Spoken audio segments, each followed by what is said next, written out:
Sir, আমি প্রথমে যে বিষয়টি জানতে চাইবো যে সেটি হলো যে আপনি সংবিধান সংস্কার কমিশনের প্রধান হিসাবে দায়িত্ব নেয়ার 3 সপ্তাহ আগে সংবিধান নতুন করে লেখার পক্ষে অবস্থান নিয়েছিলেন। আপনি মানে বক্তব্যই দিয়েছিলেন। এই যে এই অবস্থানটা, এইটা একটা কনফ্লিক্ট অফ ইন্টারেস্ট বা এর কাছাকাছি কিছু কিনা? কারণ আপনি যে প্রতিষ্ঠান, স্যার আপনার মনে আছে নিশ্চয়ই, যে সেন্টার ফর গভর্নেন্স স্টাডিজ এর অনুষ্ঠানে বক্তব্য দিয়েছিলেন, সেটার আপনি উপদেষ্টা ছিলেন। আপনি সংবিধান বাতিলের পক্ষ নেওয়ায় বা সিজিএস সংবিধানের বাতিলের পক্ষ নেওয়ায় তখন এর প্রতিবাদ করে আবার প্রতিষ্ঠানটির চেয়ারম্যান মঞ্জুর আহমেদ চৌধুরী পদত্যাগ করেছিলেন। স্যার, এটারে আপনি কিভাবে দেখেন যে আপনি যে আগেই বলেছিলেন যে সংবিধানটা আপনি নতুন একটা সংবিধান আপনি চান, সেই জায়গাটা থেকে স্যার যদি একটু এখানে 2-3টা বিষয় আছে খালেদ। প্রথম কথা হচ্ছে সংবিধান বিষয়ক যে বক্তব্যটি আপনি উদ্ধৃত করছেন সেটি সিজিএস এর অবস্থান নয়। আপনি প্রেস কনফারেন্সে প্রথম যখন আমি এই বক্তব্যটা বলি তখন খুব সুস্পষ্ট ভাবে বলেছি এটা আমার ব্যক্তিগত অবস্থা, এবং রাষ্ট্রবিজ্ঞান পড়ানোর সূত্রে দীর্ঘদিন যাবৎ বাংলাদেশের সংবিধান পর্যালোচনা করার সূত্রে, বোঝার চেষ্টা করার সূত্রে আমার কাছে মনে হয়েছে যে বাংলাদেশের সংবিধান যে অবস্থায় আছে, বিশেষত বিদ্যমান যে সংবিধান পঞ্চদশ সংশোধনীর পর সেই সময় যে সংবিধানটা আছে, সেই সংবিধানের মধ্যে আসলে বিভিন্নভাবেই কর্তৃত্ববাদী প্রবণতা শক্তিশালী করার, এবং আমি যেটা 1983 সালে 1993 সালেও বলেছিলাম, সেটা হচ্ছে লিখিতভাবে বলেছি, আমার দুটো বইয়ে দুটো সুস্পষ্ট প্রবন্ধ অধ্যায় আছে, যেখানে আমি বলেছিলাম যে বাংলাদেশে সাংবিধানিক একনায়কত্ব প্রতিষ্ঠার বিষয়ে খুব সুস্পষ্ট। একসময় 83 সালে আমার প্রেডিকশন ছিল যে বাংলাদেশে সাংবিধানিক একনায়কত্ব প্রতিষ্ঠিত হবে, 93 সালে আমি বলেছিলাম। সেই অবস্থান থেকে আমি সেটা ব্যক্তিগতভাবে আমার অবস্থানটা আমি বলেছিলাম। এর বাইরে যেটা ঘটেছে সেটা হচ্ছে যে এটা সিজিএস এর অবস্থান নয়, এটা সিজিএস প্রাতিষ্ঠানিকভাবে অবস্থান আছে। কোথায় কনফ্লিক্ট অফ ইন্টারেস্ট দেখতে পেয়েছেন আমি জানি না। দ্বিতীয় বিষয় হচ্ছে যে আমি ঢাকায় সে সময় একটা বক্তৃতা দিই, সেটা ঢাকার বিশ্ববিদ্যালয়ে আয়োজিত হয়েছিল। এটি একটি সংগঠন থেকে আয়োজিত, এর সঙ্গে সিজিএস এর সম্পর্ক ছিল না। জবান বলে একটি সংগঠন আমাকে আমন্ত্রণ জানিয়েছিল, সেখানে আমি বলেছিলাম যে সংবিধান পুনর্লিখন করার কথা। এটা আমার ব্যক্তিগত অবস্থান। আপনি যদি আজকে আমাকে জিজ্ঞাসা করেন সেক্ষেত্রে যেটা হচ্ছে সেটা হচ্ছে আমি এখন কমিশনের দায়িত্ব আছি। আমার বক্তব্যটা ব্যক্তিগত অভিমত আর কমিশনের অবস্থানের মধ্যে একটা দুটো আলাদা জিনিস কিন্তু, এবং তখন আমি দায়িত্ব নেইনি, ফলে এবং দায়িত্ব নেওয়ার কোনো প্রশ্নও ছিল।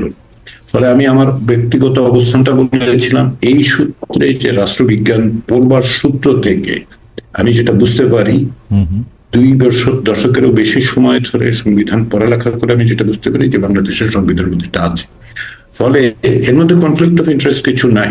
কারণ হচ্ছে যে এরপরে কমিশন যখন তৈরি হয়েছে, কাজ শেষ করতে, কমিশন যখন তৈরি হয়েছে, কমিশন 9 জনের কমিশন, এটা হচ্ছে 1 নম্বর। কমিশনের দায়িত্ব হচ্ছে অংশীজনদের সাথে কথা বলে তাদের মতামত নিয়ে সেই মতামত প্রতিফলিত করে কমিশনের যারা বিশেষজ্ঞ আছেন তাদের মতামত সংযুক্ত করে সকলের মত সংকলিত করে বিশেষ যে দায়িত্ব দেয়া হয়েছে, কমিশনের তো প্রজ্ঞাপন হয়েছে, সেখানে দুটো দায়িত্ব আছে, সেই দায়িত্ব অনুসারে প্রতিবেদন তৈরি করা। আমরা সেই কাজটি করছি। স্যার, না আপনি এটা মানে আমি বুঝতে পেরেছি যে স্যার আরেকটু যদি ইলাবোরেট করতে, স্যার আপনি সংস্কার কমিশনের প্রধান, তো স্যার আপনার অবস্থানটা হচ্ছে যে আপনি চান সংবিধান পুনর্লিখিত হোক, আজ থেকে না আরো 30 বছর আগের থেকে, 40 বছর আগের থেকেই স্যার আপনি এটা চান। আপনার লেখায় পড়ায় বলায় সেটি স্পষ্ট। এখন আবার আপনি অংশীজনের কাছ থেকে মতামত নিচ্ছেন, তাদের চাওয়াটাকে স্যার, তাহলে কি স্যার উপসংহার থেকে আপনি সূচনায় কি করে যাবেন স্যার? আপনি তো ডিসিশন আগেই নিয়ে রেখেছেন, ব্যাপারটা অনেকটা এরকম মনে হয় না? না, আমি আগে ডিসিশন নিয়ে রেখেনি, খালি দেখে এটা খুব সিম্পল সাংবাদিক হিসেবে আপনার বোঝার কথা। সেটা হচ্ছে এই যে আমি ব্যক্তিগতভাবে একটা অবস্থানে, আমার রাষ্ট্রবিজ্ঞানী যদি বলেন, রাষ্ট্রবিজ্ঞান পাঠের অভিজ্ঞতা থেকে যদি বলেন, এটা আমার অবস্থা। এখন যখন আমাকে একটা দায়িত্ব দেওয়া হয়েছে, সে দায়িত্বটা আমি যখন নিয়েছি, দায়িত্বটা প্রজ্ঞাপনের দুটো বিষয় বলা হয়েছে, তাই তো? একটা হচ্ছে যে পর্যালোচনা করা, আরেকটা হচ্ছে যে কিছু সুপারিশ দেওয়া সংস্কারের জন্য। এই দায়িত্বটা আমি পালন করছি। এই ক্ষেত্রে শুধু আপনি যদি বলেন যে আমার অবস্থান কি নির্ধারণ করবে, তাহলে বুঝতে হবে যে আপনি এখনো এক কেন্দ্রিক ব্যবস্থা এবং মনে করেন যে সকল ব্যক্তি আসলে এখন কি মনোভাব নিয়ে চলে, তা নয়। যখন কোনো প্রতিষ্ঠান চলে, যখন কোনো কমিশন চলে, যখন কেউ দায়িত্ব নেন, তখন আসলে সকলের মতামত, গণতান্ত্রিক প্রক্রিয়া সকলের মতামতের মধ্য দিয়ে একটা সুপারিশ তৈরি হয়। সেদিক থেকে এই সুপারিশের যে কাজগুলো আমরা করছি সেগুলো সকলের মতামতের প্রতিফলন। সেই মতামতের মধ্যে কমিশনের 9 জন সদস্য, আমি একজন, এর বাইরে হচ্ছে এ পর্যন্ত, আপনাকে আমি বলি সংখ্যাগুলি বললে আপনি বুঝতে পারবেন। আমরা যখন ওয়েবসাইটটা শুরু করি তখন থেকে 1.5 সপ্তাহ 2 সপ্তাহের মধ্যে 50,000 লোক মতামত দিয়েছে। খেয়াল করুন, 50,000 লোক। আমরা একটা জরিপ করেছি বিবিএস এর মাধ্যমে, 46,000 হাউস হোল্ডে সার্ভেটা করা হচ্ছে। এবার সিম্পল ম্যাথ, প্রায় 1 লাখ লোক, তাই তো? এই 1 লাখ লোক, মানে 1 লাখ লোকের মতামত আছে। আমরা সিভিল সোসাইটির অর্গানাইজেশন গুলোর সাথে কথা বলেছি। এর মধ্যে সিভিল সোসাইটি অর্গানাইজেশন সব মিলে টিলে আপনি যদি দেখেন প্রায় 52টা সংগঠনের প্রতিনিধিরা এসেছিল। আমরা অন্তত পক্ষে 7 জন সংবিধান বিশেষজ্ঞের সাথে কথা বলেছি। তো এরকম আমি একটা হিসাব দিতে পারি আপনাকে। এদের মতামত গুলো তো, এরা অংশীজন বাংলাদেশের, তাদের সংবিধানের বিষয়ে তাদের বক্তব্য আছে, তাই তো? এদের এগুলোর থেকেই আসলে একটা সুপারিশমালা তৈরি হবে। এই ধরুন আমাদের কমিশনে অন্য কেউ ওটা যদি মনে করে, ধরুন কথা আমাকে বাদ দিন, কেউ যদি মনে করেন যে তিনি এইরকম করতে হবে বা ওই রকম করতে হবে, সেটাই সিদ্ধান্ত হবে। স্যার, এটা পরিষ্কার। আমরা একটু সংবিধানের ভিতরে আসি স্যার।